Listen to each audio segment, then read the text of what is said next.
Setelah resmi jadi bawahannya Roman, Kevin pun dibawa ke kediaman Dimitri. Hans selaku pelayan pribadinya Roman ditugaskan untuk membimbing Kevin dan memberitahukan Kevin apa saja yang harus dilakukan dan yang tidak dilakukan agar bisa terbiasa tinggal di kediaman Dimitri. Roman berkata kepada Hans kalau ada sesuatu dan mencari Roman, dia akan berada di perpustakaan. Setelah masuk ke dalam perpustakaan, Roman pun membaca buku tentang kesatria aura. Di buku tersebut dikatakan kalau ingin menjadi kesatria aura, pertama-tama harus mewujudkan aura.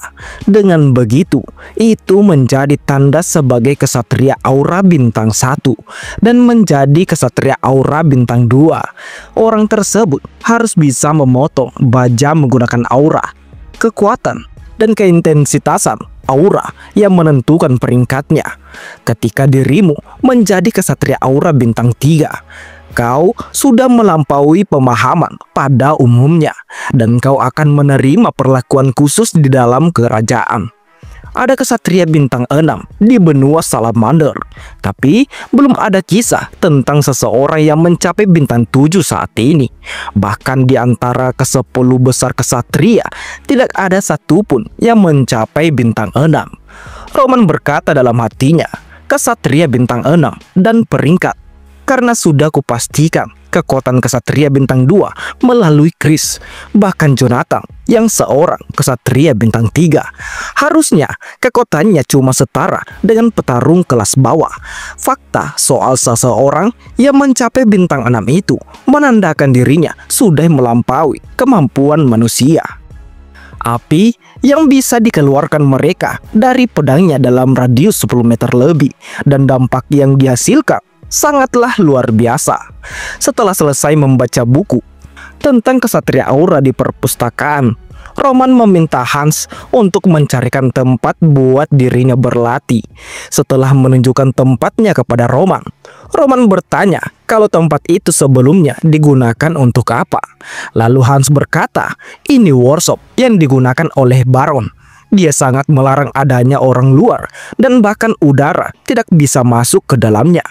Roman berkata kepada Hans kalau tempat tersebut akan sempurna buatnya berlatih dan akan menghabiskan masa pelatihannya selama seminggu. Lalu Roman menegaskan, aku tidak butuh makanan atau yang lain sama sekali. Namun pastikan untuk tidak membiarkan siapapun masuk. Camkan ini, kecuali nyawa orang-orangku sedang dalam bahaya. Jangan biarkan siapapun mendekat. Dan Hans pun mengangguk dan Roman pun kini mulai masuk ke dalam ruangan tersebut. Setelah berada di dalam, Roman melihat jerami yang berserakan di lantai. Roman menyimpulkan kalau itu adalah perbuatan Hans yang disiapkan untuknya. Roman pun menghargai tindakannya itu. Akan tetapi, malah itu membuat aliran Ki lebih tidak seimbang.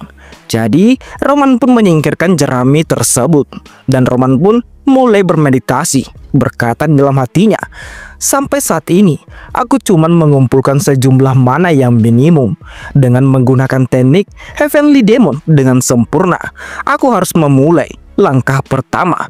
Heavenly Demon, langkah pertama Human. Aku harus membuang semua kotoran dalam tubuhku, mana yang seharusnya mengaliri seluruh tubuh berhenti. Kotoran tubuh ini sangatlah banyak kalau dibandingkan dengan anak muda biasanya. Namun karena sudah kutebak akan terjadi seperti ini, aku cukup mengumpulkan sejumlah mana minimum yang dibutuhkan untuk melalui langkah pertama. Aku harus mendapatkan kembali kekuatan asliku karena sudah kuputuskan untuk menjalani hidupku di sini. Aku butuh kekuatan untuk melindungi mereka.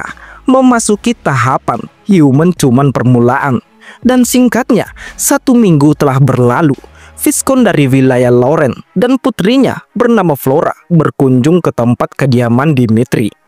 Salah satu pelayan mempersilahkan mereka memasuki ruangan dan memintanya untuk menunggu. Dan ayahnya Flora bertanya kepada pelayan tersebut tentang keberadaan Roman saat ini. Dan dia pun berkata kalau Roman sudah melakukan urusan bisnis. Lalu pelayan itu meninggalkan mereka di ruangan tersebut. mereka yang merasa tak diinginkan saat berkunjung, dan kini tak punya pilihan selain menunggunya. Ayah Flora berkata kepada putrinya kalau dia memutuskan datang untuk meminta maaf atas kesalahan mereka dan meminta putri Flora menjaga ucapannya. Beberapa waktu yang lalu, setelah putri Flora memberitahukan kepada ayahnya atas pembatalan tunangannya dengan Roman Dimitri membuat gempar seisi kastil, putri Flora berkata, "Aku menyampaikan yang kufikirkan di kunjungan terakhir kali. Aku ingin mengikuti perintahmu. Namun, tidak peduli selama apa kufikirkan. Aku tidak bisa menikahi seseorang yang tidak kuhormati." Ayahnya yang mendengar perkataan putri Flora kini marah dan berkata, "Flora, kupikir kau ini anak yang bijaksana dan tidak kusangka kau melakukan tindakan yang seperti ini. Apa kau tidak mengetahui persoalan yang terjadi di wilayah kita? Keluarga Barco meminjam sejumlah uang yang banyak dari Kegolben. Apa kau tahu artinya itu? Mereka tinggal melakukan persiapan perang. Pertunangan dengan Dimitri itu sebuah keputusan yang diperlukan karena satu-satunya yang bisa melawan Barco. Tapi kau berani-beraninya." Putri Flora menjawab, "Lauren tidaklah lemah. Bukannya kita masih punya peluang meski tanpa keluarga Dimitri." Dan ayahnya menjawab perkataan putri Flora dan berkata, "Kalau cuman keluarga Barco, ya mungkin saja. Namun, fakta kalau pemerintah pusat menerima pesan dan dukungan tidak jelas dan mengizinkan keluarga Barco meminta uang tanpa timbal balik, itu berarti perang ini sudah melampaui skala perseteruan antara dua keluarga. Orang yang meminjam kekuatan pada keluarga Barco, mereka itu orang-orang yang ingin melihat kejatuhan keluarga kita. Karena sekarang mereka punya alasan yang pas. Mereka akan melakukan segala cara demi kelancarannya.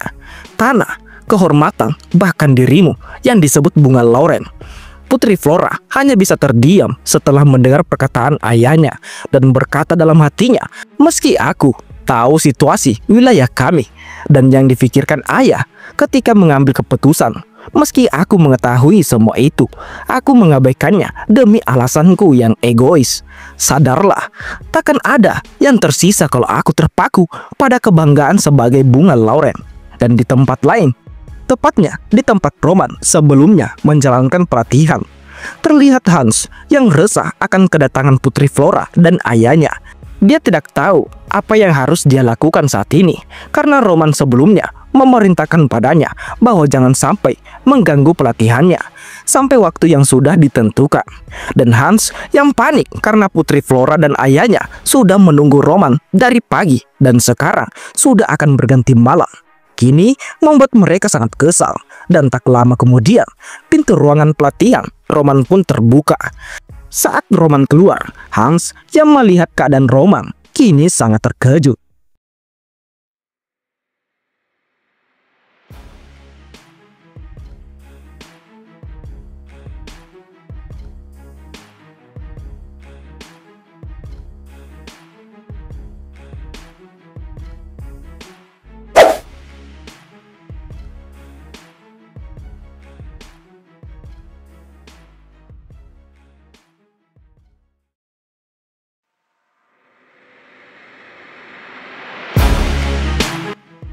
Di ruangan tempat putri Flora dan ayahnya menunggu, ayah Flora berkata dalam hatinya, "Aku sudah bertekad untuk melakukan ini. Soalnya semua ini terjadi karena kesalahan Flora demi Lauren bertahan hidup. Aku harus memastikan pertunangan ini terwujud." Tapi meski begitu, ini tidak benar. Dia yang merasa sudah tidak dihargai dan tak dianggap kini pergi bertemu Baron Dimitri dengan keadaan yang cukup marah. Di ruangan Romero Dimitri, dia dikejutkan dengan kedatangan ayah Flora masuk tanpa permisi. Ayah Flora berkata sambil berteriak, "Baron Dimitri, sedang apa kau ini? Membiarkan tamumu menunggu selama ini. Kalau kau tidak menerima kehadiran kami, kan bisa langsung meminta kami untuk segera balik. Tidak pernah kusangka kalau Dimitri bisa sekejam ini." Romero berkata, "Aku mengerti maksudmu, tapi sudahkah kau membuat perjanjian untuk bertemu Baron?" Ayah Flora membalasnya kembali, "Aku tahu itu. Ku tahu kami datang tanpa membuat perjanjian. Tapi minggu lalu kami sudah menyampaikan niat kami untuk bertemu dengannya dan tidak ada pilihan lain karena dia menolak permintaan kami. Juga tidak ada kabar dari saat itu. Kalau dari awal kamu menolak kunjungan kami takkan terlalu tersinggung. Tapi ini sebelum menyelesaikan perkataannya, Romero memotong dan berkata, "Apa menurutmu aku bisa menolak kunjungan langsung Viscount? Namun itu saja yang ingin disampaikan. Dirimu ke sini untuk memberitahu kalau kau marah karena harus menunggu setengah hari. Tapi pada hari Flora Lauren mengunjungi keluarga Dimitri, Roman memberitahukan niatnya untuk membatalkan pertunangan meski tidak ada pilihan memarahinya karena keputusannya itu. Bahkan anak 3 tahun memahami situasi yang terjadi. Kalau alasannya meminta untuk membatalkan pertunangan, itu adalah Flora Lauren. Meski aku memiliki petunjuk, aku tidak pernah bertanya kepadanya. Dan ketika aku memikirkan alasan Roman bertindak begitu, tidak ada pilihan lain untukku selain dia dan mengabaikan perkataannya. Kami ini korban pertunangan yang tidak diinginkan. Yang mengusulkan pertunangan itu adalah Lauren. Namun kamu, Viscount Lauren, berpikir kalau amarahmu itu bisa dipahami cuman karena harus menunggu terlalu lama. Padahal dari awal kita janjian untuk bertemu, lalu lupa dengan kesalahanmu sendiri. Kau tetap memutuskan datang ke tempatku untuk protes. Sebulan yang lalu, kami menerima kontak dari keluarga Barco. Kami melakukan pertunangan dengan keluarga Barco ketimbang Lauren. Mereka akan membantu kami membangun hubungan dengan pemerintahan pusat dan memberikan sebagian wilayah Lauren. Dan meski begitu, aku tetap menolak tawaran Barco. Tahukah kau alasanku menolak tawaran dari Viscount? Ayah Flora pun bertanya, kenapa kau menolak tawaran itu? Harusnya tawaran Barco lebih menguntungkan ketimbang kami. Romero pun menjawab, alasannya sangat sederhana, karena Dimitri sudah memegang kekuatan. Aku mengambil keputusan yang disukai secara pribadi, cuman karena Dimitri mendambakan bunga Lauren. Ya, karena satu alasan itu saja, kami memutuskan untuk melawan keluarga Barco. Ayah Flora yang mendengar itu hanya bisa diam karena termakan oleh amarahnya sendiri, sehingga tak memikirkan dengan apa yang akan terjadi ke depannya. Dia pun bingung, tak tahu harus bagaimana menyikapi situasi tersebut. Dan Romero meneruskan perkataannya, si bunga Lauren dan si idiot Dimitri. Kami tahu kalau kalian berdua bukan pasangan yang serasi. Namun seharusnya kalian mengingat seperti apa keluarga Dimitri itu. Ketika nama keluarga Dimitri masuk dalam namanya, nilai Roma sudahlah berubah. Selain itu, orang yang sangat membutuhkan pertunangan ini bukanlah keluarga Dimitri, melainkan keluarga Lauren. Ya, apa aku salah? Setelah mendengar itu, Putri Flora teringat saat-saat waktu kecilnya, di mana ketika masih di akademi, di tempat anak-anak keluarga bangsawan datang untuk membangun pengetahuan dan hubungan. Terdapat satu keluarga kecil yang keasliannya dipertanyakan. Anak tersebut dari keluarga Joel. Di tempat yang anak-anak berpikir mereka itu adalah harta yang terlahir di dunia. Di sana, Joel adalah pengecoy liar. Suatu hari, Joel melakukan kesalahan kecil. Selagi anak-anak dari keluarga ternama lainnya tidak terkena masalah sama sekali. Namun untuknya, mereka memulai komite hukuman. Flora melihat guru memarahi Joel karena kesalahannya. Dan orang yang melihat ayahnya datang dan meminta maaf, dia memohon untuk mereka memaafkannya dan berjanji akan memberi anaknya pelajaran. Dan pada saat itu, Flora yang melihatnya dari belakang mendapat pemikiran. Itu sungguhlah sangat kasihan. Begitulah pemikirannya. Dan ketika sekarang dia mengalami hal yang sama, itu sungguh seperti tamparan baginya. Waktu itu Joel sangat lemah, dan sama halnya Lauren saat ini. Tempat ini di mana yang lemah harus menunduk kepada mereka yang kuat. Saat Putri Flora menundukkan dirinya untuk meminta maaf kepada Romero Dimitri, tiba-tiba saja dia dikagetkan oleh Roman yang datang dan masuk ke ruangan tersebut, termasuk ayahnya dan Romero Dimitri. Romero yang ingin menanyakan soal latihan yang dilakukan oleh Roman, kini mengurungkan niatnya karena situasi ruangan tidak pas untuk membicarakannya. Romero berkata kalau keluarga Lauren datang untuk membicarakan masalah pertunangan. Dan karena itu terjadi karena keputusan Roman sebagai keluarga Dimitri dan juga ayah Romero Dimitri akan mengikuti keputusan Roman saat ini. Roman pun mengerti dan berkata, "Aku memahami jalan mana yang akan kedua keluarga akan tempuh dalam situasi keluarga Barco mengancam keluarga Loren. Pengaruh keluarga Dimitri akan membantu Loren bertahan hidup." Romero memotong pembicaraan dan berkata, "Dan kau masih memutuskan untuk melakukan pertunangan. Dan di saat yang sama, kupikir ada nilai sendiri dalam keputusan itu." Roman pun meneruskan perkataannya, "Namun, ketika aku pertama kali bertemu dengannya, setelah dia memberitahuku soal pemikirannya, soal pertunangan ini, aku pun juga berubah pikiran. Kalian pasti mendengar rumor tentang si idiot Dimitri. Dan menurut Flora Loren, dia tidak bisa menikahi orang yang seperti itu. Rumor sudah menentukan hasilnya. Tidak peduli bagaimana orang-orang menilai Roman Dimitri, aku berharap menjalani kehidupan dengan seseorang yang menilaiku secara pribadi. Dan oleh karena itu, keputusanku tidak akan berubah, apalagi untuk pernikahan yang ujung-ujungnya akan hancur."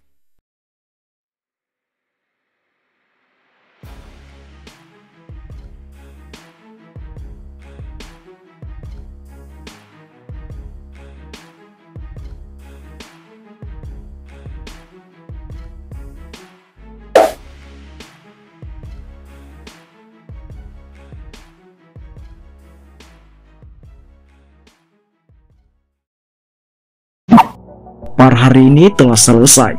Bagaimana lanjutan ceritanya? Jadi, bagi teman-teman yang ingin lanjutan cerita kali ini, teman-teman bisa support Mimin lewat like, komen, dan jangan lupa subscribe channel ini.